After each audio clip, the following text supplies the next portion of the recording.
Bonjour François Durper. Bonjour à tous. Bonjour. Merci de votre accueil.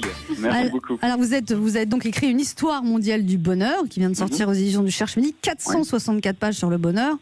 Alors en ce moment c'est vraiment pas la joie quand même, hein. Alors, non, mais quand on regarde un petit peu les périodes de l'histoire où on a été très heureux, c'est pas nécessairement des périodes où il se passait rien de grave.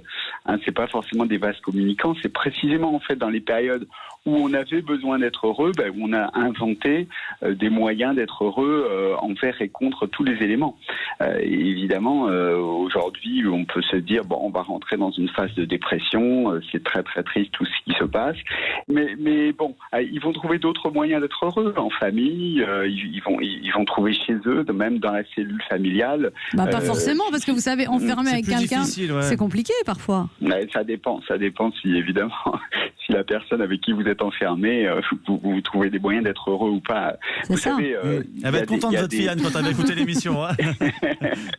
Il y a des moments où quand vous interrogez les gens sur leur capacité à être heureux, même quand vous êtes en période très très difficile, que ce soit économique, que ce soit des périodes de guerre, vous êtes surpris en fait par la capacité de résistance de l'humain et sa capacité à être heureux malgré tout. Mais c'est quoi le secret pour être heureux dans des circonstances pareilles, par exemple ?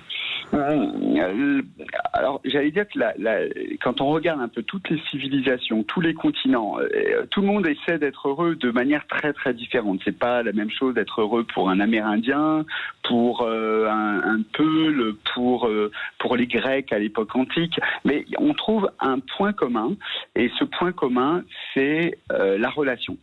C'est d'être en relation. Donc évidemment, vous allez dès qu'on est en relation avec les autres, on est heureux en fait, c'est ça ? Ouais. Ah ouais, mais là on est confiné.